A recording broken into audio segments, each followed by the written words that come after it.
Les poteaux d'Hatton, incroyable. Le fils de Ricky Hatton, qui s'appelle Campbell Hatton, a fait son premier combat professionnel. Incroyable. Les poteaux d'Hatton, 2 secondes.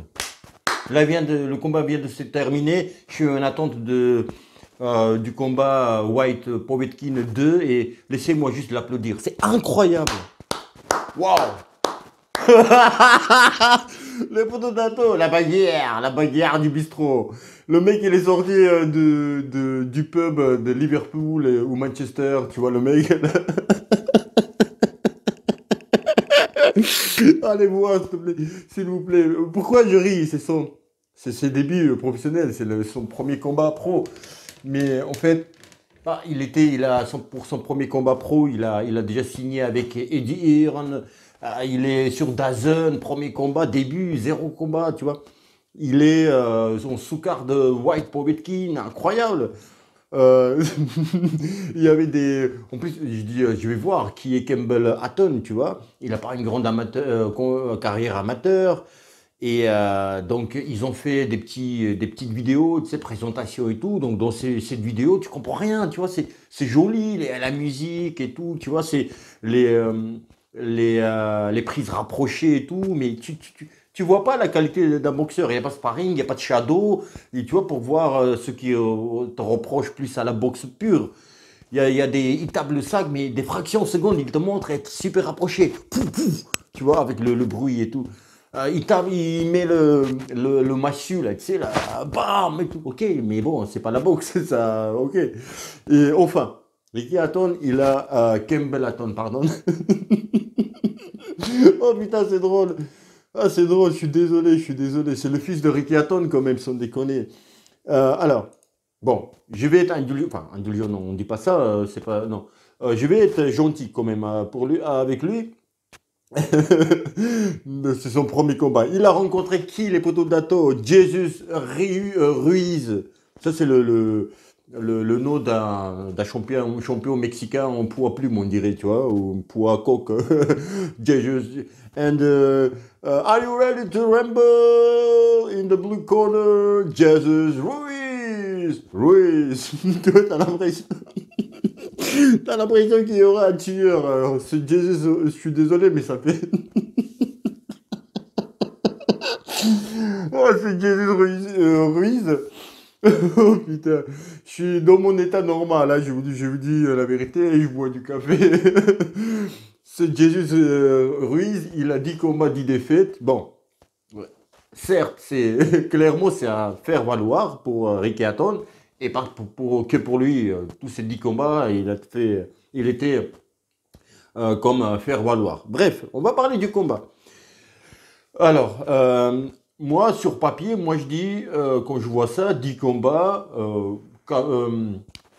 Hatton, pardon, Ricky Hatton et Campbell Hatton, il a zéro combat. Je me dis, sur le papier, il a de l'expérience, l'Espagnol.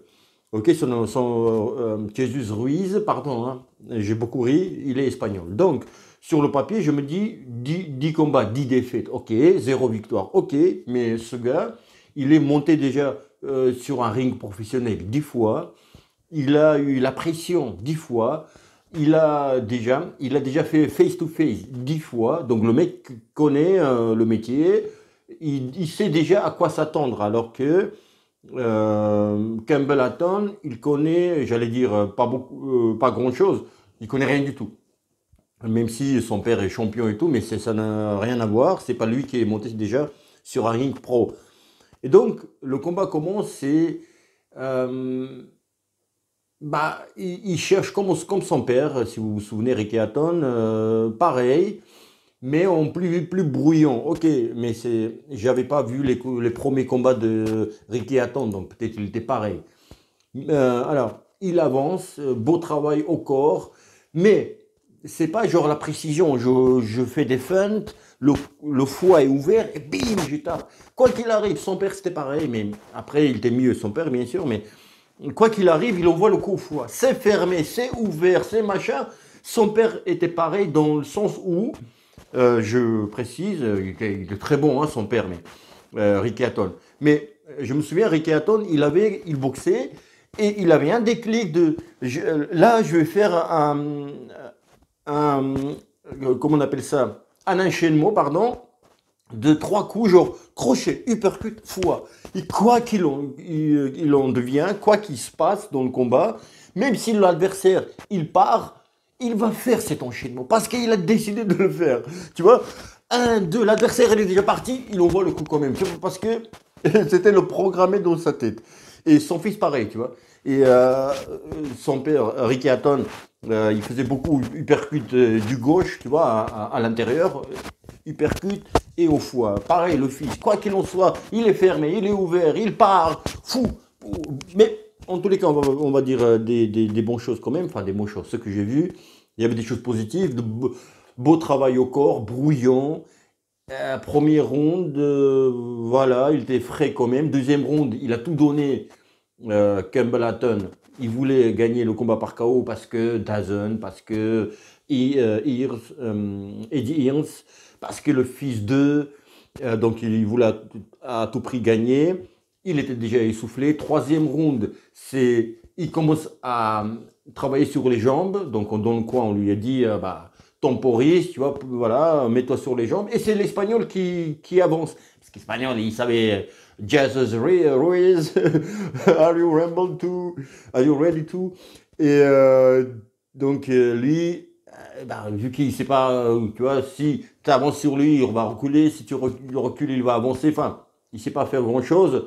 Ses bras, c'est 1 km par heure, tu vois, vraiment, il n'y a rien dedans. Et puis, il n'y a pas de... Voilà, franchement. Alors, troisième round, ouais, j'ai dit, il était sur les jambes. Et il prenait des coups, tu vois.